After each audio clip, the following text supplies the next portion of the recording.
Welcome back to the Deep Dive. Today, we are cracking open one of the world's most enduring texts on spiritual psychology, the Shrimad Bhagwat Gita. Yes, a truly profound text. We're deep diving into the third chapter, Karma Yoga, which tackles a problem that feels incredibly relevant today.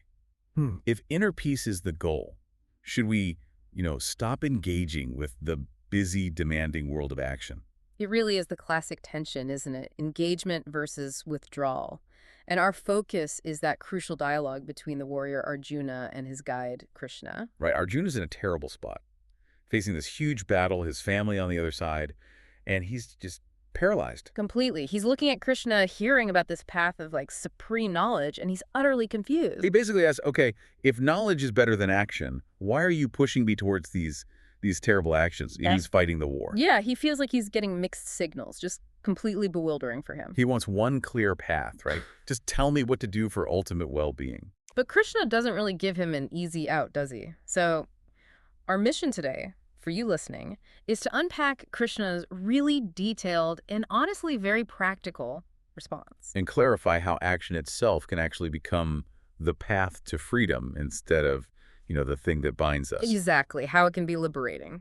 Okay, let's get into it. When people start thinking about spiritual growth, what's that common illusion, that trap they fall into regarding action? Well, the big one is thinking that the path of knowledge or renunciation means you have to drop everything. Like run off to the forest? Pretty much. Yeah. That idea you can just abandon all your actions, all your responsibilities, sit quietly somewhere and somehow, force your mind to be still, like becoming a root, totally inactive. Yeah. And what's Krishna's first correction? Does he say, okay, Arjuna, pick one, thinking or doing? No, absolutely not. He clarifies straight away, look, there are two main paths, two kinds of steadfastness taught. Okay. There are the Sankhya folk, the knowers, the sort of intellectuals, they achieve it through knowledge, what's called jnana yoga. And then there are the yogis who achieve it through action, or karma yoga. So you don't need to be a hermit to find freedom. Okay. That's crucial. Now, here's where it gets really interesting for, I think, modern life. If I just quit my job, meditate all day, am I good? Well, the Gita has a pretty strong take on that. Yeah. It says very clearly that just stopping outward action doesn't get you to perfection, doesn't get you that Sankhya steadiness. Why not? Because the harsh reality is no human being stays without action even for a single moment. We can't. We're compelled. Yes, compelled by our very nature, by the gunas, the qualities of nature. Even breathing, like you said before, is action. Thinking is action. You literally can't stop. Okay, so trying to stop externally while your mind is going wild, that sets up this warning against the hypocrite. Exactly. That's the term used. It describes the person who, forcibly stops their senses from engaging with the world, puts on a big show of inaction. But internally? Internally, their mind is just churning, constantly thinking about sense objects, desires, worries, maybe past glories, whatever. So they're pretending on the outside, but totally bound on the inside. The Gita calls them foolish, The right? foolish pretender, yes. Quite direct. So conversely, who is the superior person in this view? The superior person is the one who acts using all their senses, but crucially, they've controlled those senses in the mind. Okay, control from within. Yes. And the key phrase, they are free from attachment. The text is really emphatic here. Action is superior to inaction. You can't even keep your body going without some kind of action. Right. Basic survival needs action.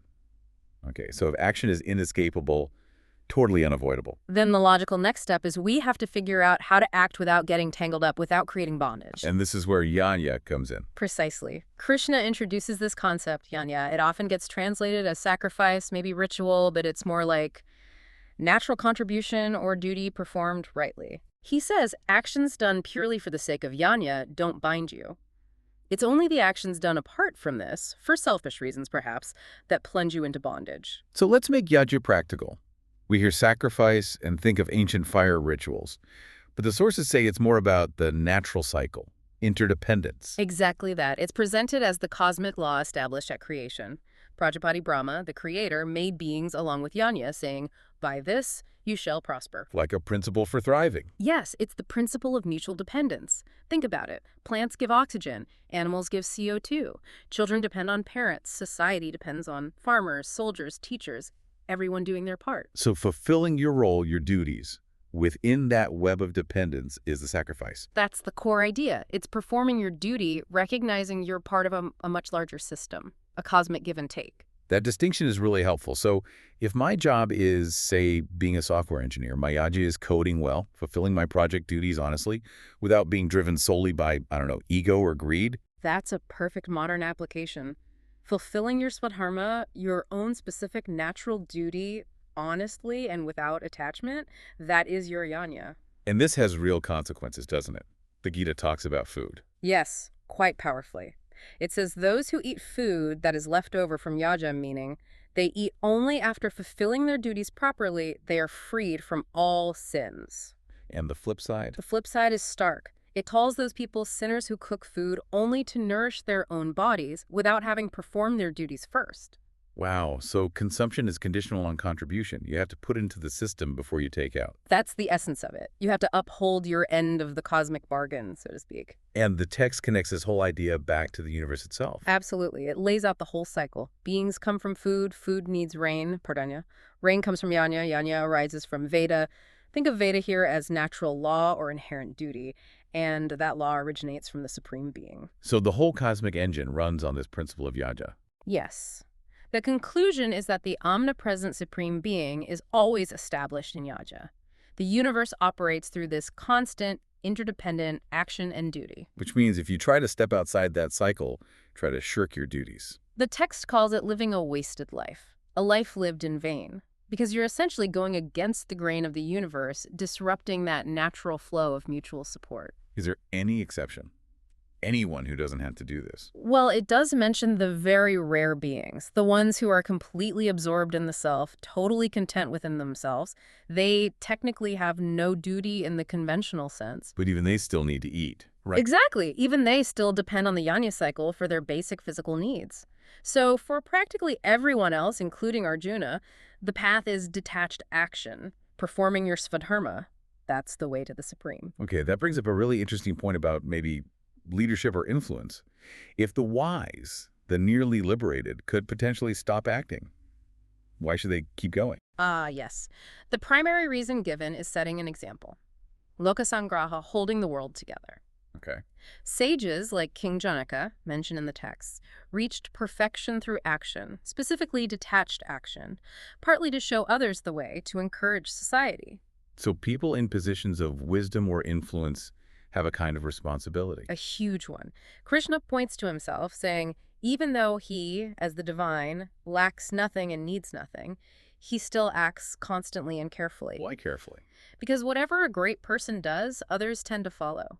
If someone seen as wise or powerful just drops everything, it could cause confusion, maybe even chaos among people who aren't ready for that level of detachment. And he warns that if he stopped acting, the whole cosmic cycle could break down. Yes, that's the implication. Worlds could fall into ruin if the fundamental principle of action upholding the universe ceased. It would undermine the whole structure.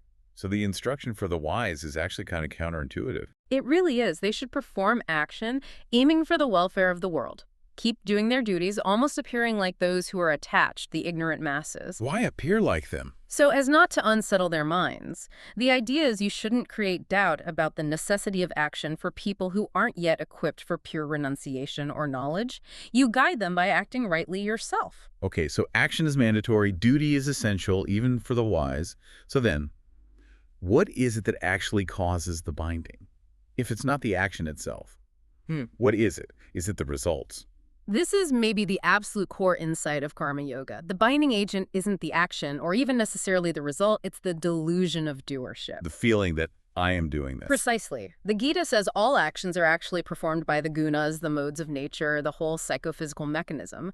But the person who is deluded by egoism, by ahamkara, thinks, I am the doer. So the problem isn't what I do, but the attitude, the I-ness I attach to it. If I accomplish something great at work, but then boast about it, look what I did. That pride, that ego, that's the chain. That's the chain. The attachment comes from identifying yourself with the action and its outcome. How does the Gita suggest we avoid this just becoming a kind of, sophisticated excuse, like, oh, nature did it, not me, especially when things go wrong? It demands genuine understanding, true knowledge. The real knower understands that it's the modes, the qualities of nature, simply interacting with other modes. The senses are operating among the sense objects. A detached perspective. Very detached. They see the mechanism at play and aren't personally attached to it. The example often used is the executioner versus the murderer. Right. How did that illustrate it? The executioner performs a terrible act, but ideally as a duty prescribed by law without personal hatred or passion. The murderer acts out of rage, greed, lust, intense personal emotion, and desire. The action might look similar, but the internal state, the attachment and ego, is completely different. So the executioner, acting purely from duty, isn't bound by the act in the same way. Correct. The spiritual work, then, is to act, fulfill your duty, but relinquish that pride of doership. Offer the action and its results to the inner witness, to the divine, however you conceive it. That's a profound shift in perspective. Okay, Arjuna gets this, but then he pushes further. He asks something very practical. Yes, a very human question. He says, okay, sometimes a person knows they shouldn't do something sinful, something wrong. They might even want not to do it. But what force compels them makes them act against their own will, their better judgment. This isn't about duty now. This is about compulsion. And Krishna gives a very direct, very unambiguous answer. He identifies the enemy within. Which is? It is kama, desire, which arises from rajas, the mode of passion, the active, restless quality in nature. And when that desire gets blocked or frustrated... It turns into krodha, anger. Exactly, desire and anger. These are described as the all-devouring, sinful enemies, insatiable, never satisfied, always seeking more enjoyment, more gratification. And this desire, it clouds our judgment. Completely. The text uses strong metaphors. It covers knowledge, like smoke covers fire, or like dust covers a mirror, or like a womb covers an embryo. So when desire is really intense, our ability to reason, to discriminate between right and wrong, just vanishes. It plummets. Reason goes out the window when passion takes over. And Krishna pinpoints where this enemy hides out. Where does it live? Yes, he gives it specific locations, its dwelling places within us. Where are they? The senses, the mind, and the intellect, buddhi, these are the strongholds. Desire uses these to veil knowledge and delude the embodied soul. It hijacks the highest faculty, the intellect itself. Okay, so if we want to defeat this enemy, we need a strategy. And understanding the hierarchy of power within ourselves is key. Absolutely crucial. You need to know what controls what. So how does that hierarchy work, according to the Gita? Okay, so the physical body is the most gross, the most external layer. Subtler and therefore more powerful in a way are the senses. Yeah. Subtler still and controlling the senses is the mind, manas. But even more subtle and powerful than the mind is the intellect, buddhi, our capacity for reason and discrimination. And beyond the intellect? Beyond even the intellect is the self, the Atman. That's the ultimate reality, the innermost, the most subtle and most powerful element. The tradition often uses that chariot metaphor, doesn't it? Yes, it's a very helpful one. The body is the chariot. The senses are the wild horses, pulling it every which way. The mind holds the reins, trying to control the horses. And the intellect is the charioteer, the one who should be directing the mind and senses, making the decisions. And the self? The self is the owner, the master of the chariot, the passenger witnessing the journey. So the strategy is to strengthen the charioteer, the intellect. Exactly. You need to move control up the chain of command. Yeah. The intellect must guide the mind must control the senses, so the chariot goes where the master, the self, intends. So what's the final instruction?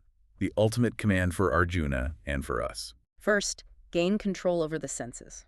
Start there. Then the crucial step. Use the weapon of discriminating intellect to slay that powerful enemy, desire. Use reason against passion. Yes. Patient, discriminating effort.